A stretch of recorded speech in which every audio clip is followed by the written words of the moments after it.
So really, you can think of how to support your child in two ways. You can think of how you support them proactively and how you support them reactively.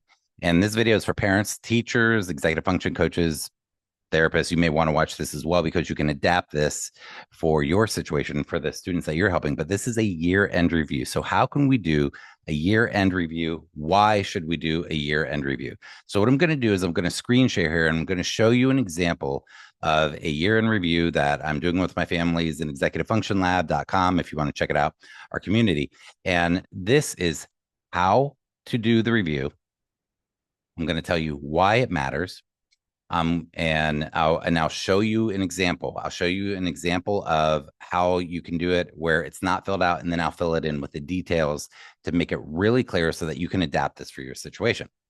And if you're in the AF Lab, check me out in the workshop with the workshop recording, and you can get the full PDF with everything in there and the instructions for everything. So here's what we do. We want to, okay, number one, I'll tell you why do the year end review. So, in my opinion, one of the biggest mistakes that parents of kids with ADHD and executive function challenges in general make, really probably parents of all kids often make, is not doing a year in review. You may have a conversation with your kiddo, but I'm talking about doing a review, not with your kiddo, with your spouse if it's a two-parent family, if you're co-parenting, whatever.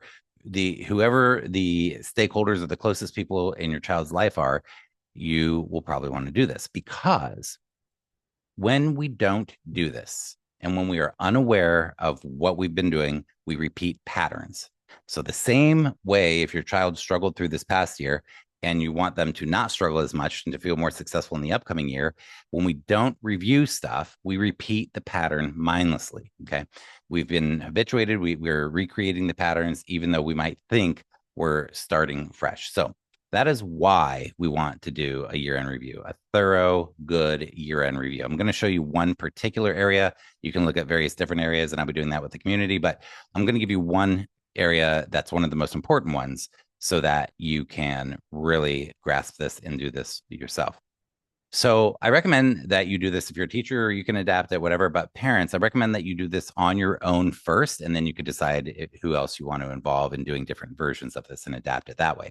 But what I want to recommend is that you would, number one, write or type out the details. Sure, you can think about it, but to make it concrete and write or type out the details, and you don't have to use the format that I used, but you can adapt that.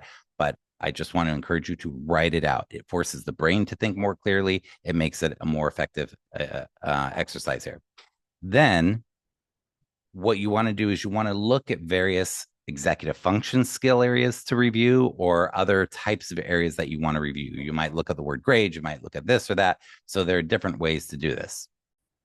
Sorry about that. Benya was barking out there and she wanted to be on video. Say hi to everybody. Okay, bye, Benya. So, to the show. So, all right, the various executive function skills, the various areas you want to explore. So, what we're going to do today is we are going to look, the area that we're going to look at is emotional regulation. Here is what I want to encourage you to do. This is I do temperature checks with my families often and with my students. It's really powerful. So, we're looking at emotional well being and emotional regulation skills. So, contemplate your child or your children, but particularly your kids who have executive function challenges. Executive function has everything to do with emotional regulation. So contemplate on a scale of 1 to 10, 10 being incredible skills to regulate their emotions.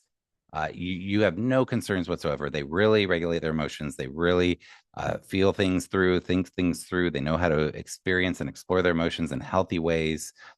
So that is one thing that we can do. Like think about one area is emotional well-being and self-regulation skills, emotional regulation. Now you want to think about these in terms of 1 to 10. What would you give them? But I want you to contemplate it in terms of different times in the school year. Obviously, you don't have to use the ones that I am using, but I'm giving you some really solid examples to keep it really simple for you, parents. Back to school time. What was your child's experience? How was their emotional well-being or their self-regulation skills or emotional regulation skills? How do you rate them on a scale of 1 to 10 at the back to school time? Maybe you gave them an 8. What about fall break? If you don't have fall break, what about the middle of the fall before winter break? Maybe it went down to a 5. What about over winter break, the middle of the school year for most families? Maybe it was really low before winter break because they were super overwhelmed and what have you. What about spring break? Maybe it's a little bit better at spring break. They're ready for summer. They're excited. How was their emotional regulation at the end of school? Maybe they were super overwhelmed and ready for summer and burnout. And how about after school ends? Maybe it shot up to a 9 after school ends because they really felt some freedom that they needed. So those are the areas that you can look at in terms of time segments. But again, you can adapt that. And then I put a 1 through 10. So as I said here, we're going to rate this on a temperature check on 1 through 10. Now, what I do with families when we're looking at temperature checks is we say, what's the temperature? In this case, an 8. Why? What would make it 1 point higher? And what can we do this summer to make it a reality next year? Be specific who, when, where. Okay. I'll get to that in a moment. So, first thing we're going to do is we're going to look at why. Why did you say 8? And I'll show you an example in a moment. Then we're going to say what would make it 1 point higher. So what I do is I ask students or parents, whatever, but I will ask the students what will make it 1 point higher. I don't want to say what will make it a 10. If they're a 4 and I say, oh, what will make it a 10? Immediately the brain goes to, wow, that's a really far distance. How can I make a 4 a 5 though? And what you'll find is that your child can often give you an excellent answer of what would make a 4 a 5 or an 8 a 9 or a 1 into a 2. They'll often come up with on their own, where oftentimes parents, we are rescuing our kids, we're solving it for them, we're giving the answers, or we're lecturing, or we're giving them our advice, and it's not landing. So asking them what would make it 1 point higher is very, very, very powerful. And if the answer doesn't make sense or it's not really in your mind as a parent, you're like, yeah, that's not really what we're looking for here when I'm asking you what would make it 1 point higher, then you just say this. Tell me more. Rather than filling in the blank for them or, they say something, you say, cool, tell me more, tell me more, tell me more. And once your child says something where you're like, I agree, that probably would make it a point higher. It might even make it 2 or 3 or 4 or 5 points higher. That's a great one. So again, we're looking at why did you score it on whatever you scored it? What would make it 1 point higher? Now, in this case, we're looking at the parent doing this on their own.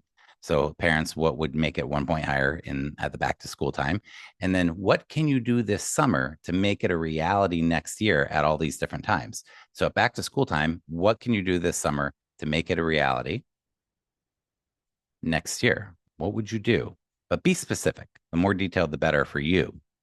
When would you be doing certain things? Where would you do them? How would you do them? Be clear on how you would make it 1 point higher, how to make that area better. And think about these different times because these are the basic times that things tend to fall apart or change. Fall break, things tend to get intense. October is a very long, it feels like the longest month of the school year. Winter break, before winter break, they have finals and stuff. They're usually overwhelmed. Spring break, same thing. End of school. So you might want to look at these different times. Now, let's go ahead and look at a real example of a response. All I did was the back to school time in this case. So here's back to school time. We rated it an 8. Why did I give it an 8? My child was excited for school. They were excited to see their friends. They liked their teachers, at least at that point in the year. They liked their teachers. They felt like they were organized. They felt confident. They were ready to start the new year. Well, what would make the 8 a 9? Well, if we'd taken time to set up routines with structure and predictability, that would make our 8 a 9. If we had asked our child what they needed from us to have the best year ever and really listened, that would make it a 9. Okay, well, what are we going to do this summer to make it a reality next year, to make this better? Well, we're going to use calendars this summer. Like let's say that you think if you use calendars this summer, instead of just telling your kid they can stop using their planner, but you're helping them build that executive function skill, that would actually help make that 8 a 9 because they'd feel even more confident and on top of it. Start preparing on August 1st. Let's say school starts in mid-August or late August, but start preparing August because I said be specific. Start preparing on August 1st so that we can set up structures and routines. But with your child, you're going to start preparing early. We're especially going to focus on having a great homework routine. And we're going to talk about that back to school time. We're going to have short nightly positive conversations with my child about how my child envisions having a great year and how we can support them. So that would make an 8 or 9. And those are specific things that you can do this summer to make it a reality next year. Well, fall break then is pretty far away, but you can see the temperature went down from a 8 to a 5. So you can say why you gave it a 5. You can say, well, we'll make it 1 point higher. And then what would you do this summer to prep for fall break? Or what would you do in the school during the school year to make it a reality? But what would you do this summer? If you're thinking now, fall break time, how was my child? What could we do this summer to prep for that? That peels the onion a layer further. Or you could say, what will we do in September to prep for that fall break time and winter break time and these challenges that we had? What can we do? So, hello, my name is Seth Perler at sethperler.com. ExecutiveFunctionLab.com is the community if you want to check us out there and meet all the families. And Executive Function Summit, my summit is coming up in August. It's a back to school summit with amazing experts in the executive function field.